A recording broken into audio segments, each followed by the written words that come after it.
ഇതാണ് കേട്ടോ ഞങ്ങളുടെ നാട്ടുവഴി. കുറേ പട്ടികളൊക്കെ നിറയെ പ്രസവിച്ചിട്ടുണ്ട്.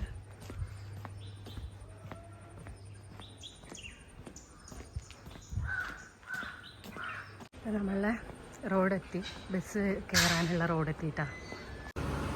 ഹലോ, നമസ്കാരം. ഒരു പുതിയ വീഡിയോയിലേക്ക് എല്ലാവർക്കും സ്വാഗതം. അപ്പം നീണ്ട കുറേ സമയത്തെ കാത്തുനിൽപ്പിന് ശേഷം എനിക്ക് ബസ് കിട്ടിയിട്ടുണ്ട് കേട്ടോ. അപ്പം ഞാൻ തിരൂർ ഒന്ന് പോയി വരാമെന്ന് വിചാരിക്കുകയാണ്.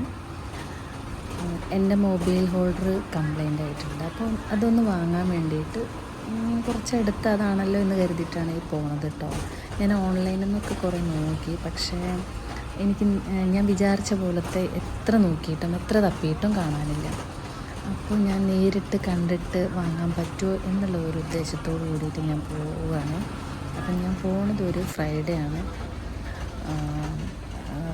കേട്ടോ പോണത്. അപ്പോൾ അവിടെ ബസ് സ്റ്റാൻഡിനടുത്ത് കുറേ ഇങ്ങനത്തെ സ്ഥലങ്ങളുണ്ടെന്ന് കേട്ടറിഞ്ഞിട്ടാണ് ഇപ്പോൾ ഈ പോണത്. അപ്പോൾ ഫ്രൈഡേ ആണ് പോണത്. അപ്പോൾ KSRTC ബസ്സിലാണ് കേട്ടോ പോണത്. അവിടെ നിന്ന് തിരൂർക്ക് ഡയറക്റ്റ് ബസ്സുണ്ട്. നമുക്ക് കുറച്ചൊരു 5-6 മിനിറ്റ് നടന്നാൽ മെയിൻ റോഡിലെത്തും. അവിടെ നിന്ന് ബസ് കയറിയിട്ടാണ് പോണത്. അങ്ങനെ തിരൂർ ഏകദേശം എത്താനായിട്ടുണ്ട് കേട്ടോ. അപ്പോൾ ഞാൻ ചില സമയത്തൊക്കെ KSRTCയിലിരിക്കുമ്പോൾ എനിക്ക് തോന്നിയിട്ടുള്ള കാര്യമാണ് കേട്ടോ. നമുക്ക് എന്തെങ്കിലും ധൈര്യക്കുറവ് വാഹനം ഓടിക്കാൻ വേണ്ടിച്ചെങ്കിൽ ഇതിൽ കുറച്ച് നേരം ഇരുന്നാൽ മതി കേട്ടോ. ഓട്ടോമാറ്റിക്കായിട്ട് ധൈര്യം വരും. നമ്മൾ പണ്ടത്തെ നോക്കിയ ഫോണിലൊരു പാമ്പിൻ്റെ കളി ഉണ്ടായിരുന്നല്ലോ, ഗെയിം ഉണ്ടായിരുന്നില്ലേ, അതിലെ പാമ്പിന് പോലും ഇത്ര മനോഹരമായിട്ട് ഇങ്ങനെ പോകാൻ പറ്റില്ല കേട്ടോ. ഈ റൈറ്റ് സൈഡിൽ കാണുന്നത് തിരൂർ കോർട്ടാണ്. അത് എഴുതിയതിൻ്റെ അവിടെയൊക്കെ ചെടി വന്നിട്ടുണ്ട്. അതൊന്ന് വെട്ടിമാറ്റി കൊടുത്തൂടെ അല്ലേ.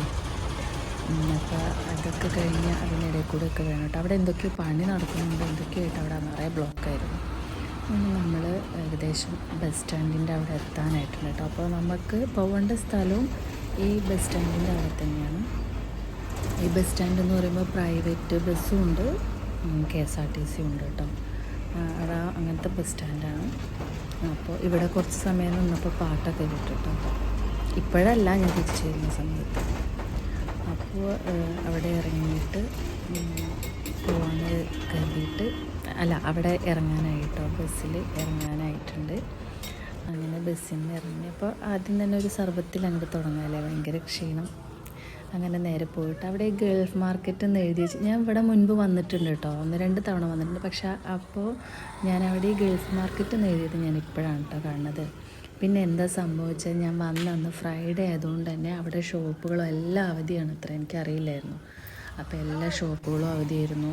അതുകൊണ്ട് ഞാൻ വിചാരിച്ച സാധനം കിട്ടിയില്ല. വെറുതെ അവിടെ പോയി ഞാൻ തിരിച്ചു വന്നില്ല.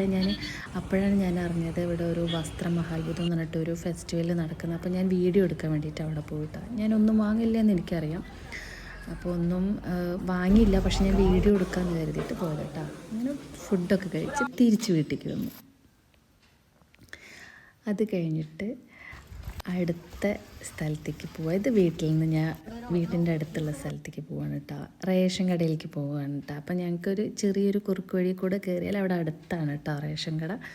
അപ്പോൾ അതാണ് ഇപ്പോൾ ഈ കാണുന്നത്. ഞാൻ ഇപ്പോൾ വേറെ കുറേ സ്ഥലത്ത് പോയിട്ട് അവിടുത്തെ വീഡിയോ ഒക്കെ ഇട്ടിട്ട് കാര്യമില്ലല്ലോ. എൻ്റെ വീടിൻ്റെ ചുറ്റുഭാഗങ്ങളൊക്കെ കാണണ്ടേ. അപ്പോൾ അതാണിത്. ആ റൈറ്റ് സൈഡിൽ കാണുന്നതാണ് കേട്ടോ ഗവൺമെൻറ് ITI, അതായത് പട്ടികജാതി പട്ടിക വിഭാഗക്കാരുടെ IT കോളേജാണത് റൈറ്റ് സൈഡിലുള്ളത്. ഈ ലെഫ്റ്റ് സൈഡിലുള്ളത് നമ്മളുടെ കൊശവ കോളനി എന്നാണ് പറയുക. ഈ കോളേജിൻ്റെ ITIയുടെ മെയിൻ എൻട്രൻസ് ഇതാണ് കേട്ടോ. അപ്പോൾ റേഷൻ കട ഇതാണ് റേഷൻ കട. അപ്പോൾ ഒന്നും നടന്നില്ല, ഞാൻ അവിടെ പോയിട്ടും തിരിച്ചിതാ വന്നു. അവിടെ ഞങ്ങൾക്കുള്ള സാധനങ്ങളൊന്നും അവിടെ ഉണ്ടായിരുന്നില്ല. അപ്പോൾ ഇത് നേരെ പോയാൽ കണ്ടർമങ്ങായൻ്റെ അവിടെ ചെന്ന് കയറും. അത് കൂടെ നമുക്ക് വരാം കേട്ടോ ഞങ്ങൾക്ക്. പിന്നെ ഈ നേരെ കാണുന്ന വഴി കുറേ പോയാൽ കുറ്റിക്കാട് ചെന്ന് കയറും. നമ്മളിപ്പുറത്ത് കൂടിയാണ് വന്നത്. ഇത് അവിടുത്തെ അംഗനവാടിയാണ് കേട്ടോ. ഇപ്പോൾ ഈ റൈറ്റ് സൈഡിലുള്ളത് ചട്ടിയൊക്കെ ഉണ്ടാക്കുന്നത് ഞാൻ ഇവിടുത്തെ വീഡിയോ മുൻപ് ഇട്ടിട്ടുണ്ട് കേട്ടോ. അപ്പോൾ ചട്ടിയൊക്കെ ഉണ്ടാക്കുന്ന സ്ഥലം ഇപ്പോൾ അവിടെ എന്തോ പണി നടക്കുന്നുണ്ട്, എന്താണെന്ന് മനസ്സിലായി. നമുക്കൊന്നും കിട്ടിയില്ല കേട്ടോ, നമുക്കുള്ളതൊന്നും വന്നിട്ടില്ല. അവർ എപ്പോഴാണ് വരികയെന്ന് അറിയില്ല. കുറച്ച് കാലങ്ങളായിട്ട് ഞാൻ എവിടെ പോയാലും ഡോഗ് മാർക്കറ്റിൽ പോയ പോലെയാണ് തിരിച്ചു വരുന്നത്. അപ്പം നമ്മൾ തിരിച്ച് വീട്ടിലേക്ക് എത്താനായി.